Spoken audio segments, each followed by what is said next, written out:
Your answers, though you might not like them. The universe began 13.7 billion years ago as a singularity of infinite density and temperature. It will expand and fragment until the fragments become singularities of their own and repeat the process. The grand unified theory is a lot closer to "it's turtles all the way down" than scientists guess. The Earth will end with a bang and not a whimper. Life is common in the universe, but intelligent life is not. What little of it exists uses neither radio nor space travel. No feral simian or missing link has ever been photographed. The creature in Loch Ness was a plesiosaur, but it died in 1976 and locals concealed the carcass. The Mayas died of a pandemic hemorrhagic fever. Atlantis was the island of Crete.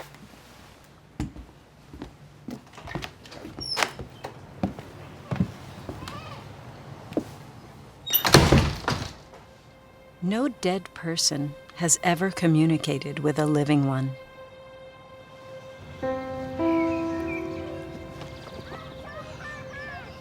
Ghosts are not the spirits of the dead, but cross-consciousness memories to which sensitive minds have non-chronological access. A tiny percentage of people have this ability. You do, slightly.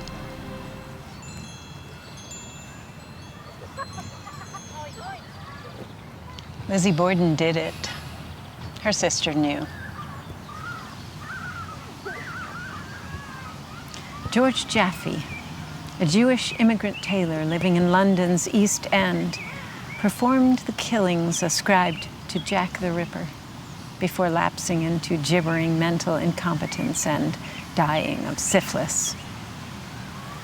Bruno Hauptmann did not kidnap Charles Lindbergh Jr. alone, but his accomplice had long since died when he went to trial. Arthur Lee Allen was the Zodiac.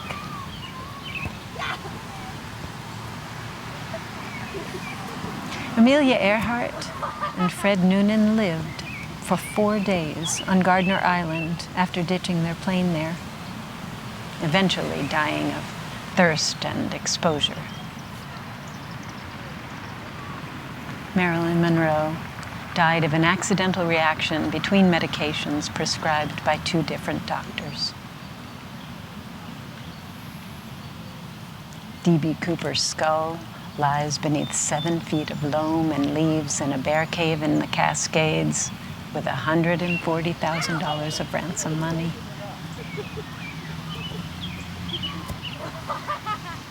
President Kennedy was shot non-fatally by Lee Harvey Oswald, then killed accidentally by a Secret Service agent. Flushed with adrenaline, he slipped off the curb while rushing toward the limousine with his weapon drawn. Because Oswald fired the initiating shot, the FBI, CIA, and Treasury Department felt justified in leading all investigations to him.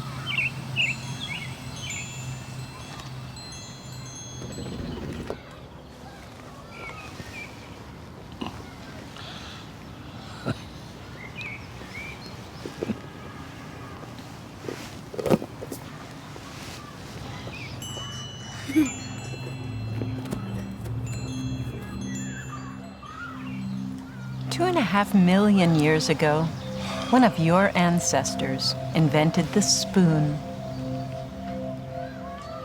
You had a relative that fought at Actium. Your great-great-grandmother shook Abraham Lincoln's hand and reported it clammy. Your grandfather remembered a chocolate bar given to him by a pretty French girl in Paris as the best he ever tasted.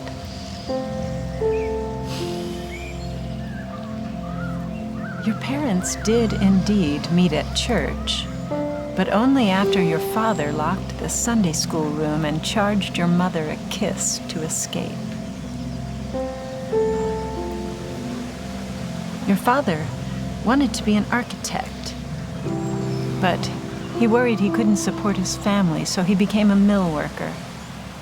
Your mother couldn't face staying at home after working during the war, so she talked him into starting his own mill and helped him run it. Your father drew houses on napkins for the rest of his life. Teresa never wanted to be your big sister. She resented your parents for making her raise you while they worked. Once while babysitting, she tearfully prayed that you'd just die. She felt bad about that for many years. Buddy forgave you for yanking his tail that time at the lake.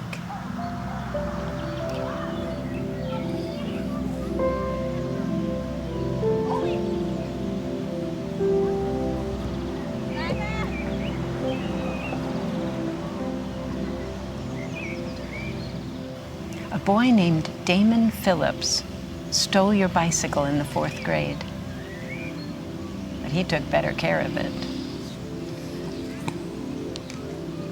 The angry old man living across the street wasn't a Nazi, but a Jewish concentration camp survivor.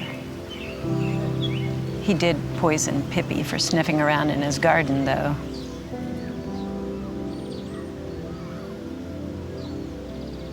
Heather Duncan would certainly have gone with you to the 9th grade dance. That gangly hick with the bad mustache who spit tobacco on you at the pep rally is on death row. Your father wanted you to be a reporter. It was a career to which you were suited, as well as attorney or teacher. Teresa would have made an excellent teacher.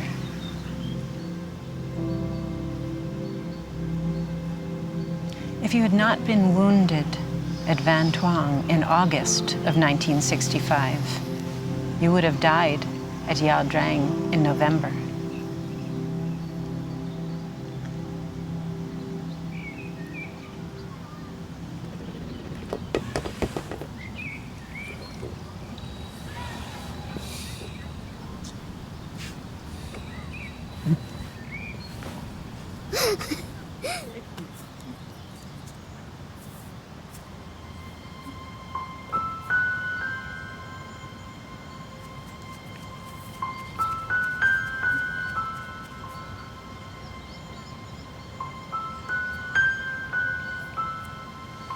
Over the course of your career in homicide, your work resulted in the arrests of 620 people. 254 were guilty but exonerated. 96 were innocent but convicted anyway. Of those, 44 were guilty of other crimes. Only 31% served their entire terms in prison. Of those released, more than half killed again. Jacques Herman did not kill those girls. You were right that Vernon Jean Johnson hid Sandy Berenson within view of the nursery window. Her body lay floating about 300 yards away in an old septic tank, and finding it would have cinched the case.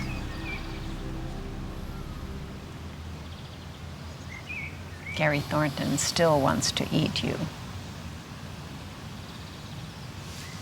You arrested more black men than any other race or gender. 2 people vowed to kill you over the course of your life. Neither could have done it. Francis Schenk's daughter was a terrible shot. Gavin Drummond forgot about it after the 3rd grade. Your daughter loved it when you would spook her, watching episodes of In Search of together in the basement.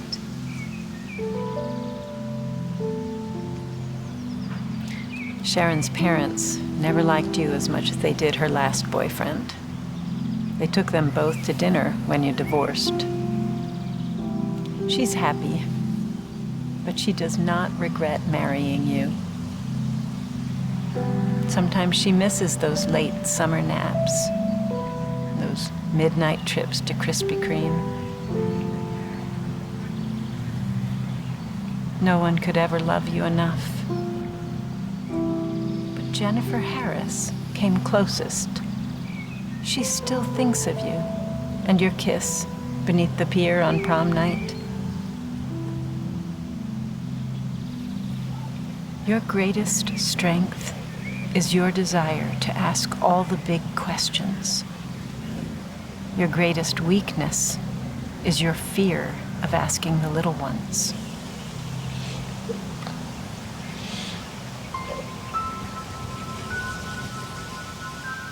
Ah, there you are.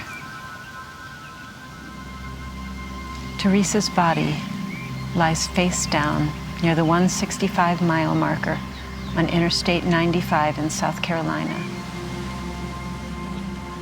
Her murderer, a councilman from nearby Florence, chuckles every time he drives his Cadillac Escalade by that spot. His only motive was convenience, and there was no way to catch him. Nothing you've done would disappoint her.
Mom!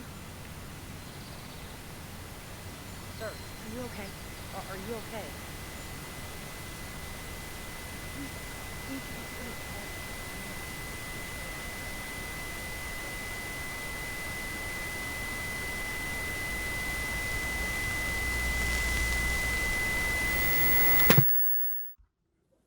Your answers, though you might not like them.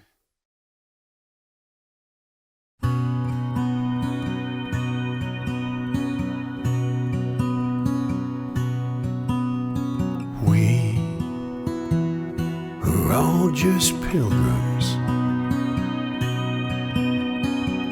travelers through time and space. Lifetime full of questions, to answers we may not want to face. Answers we may not want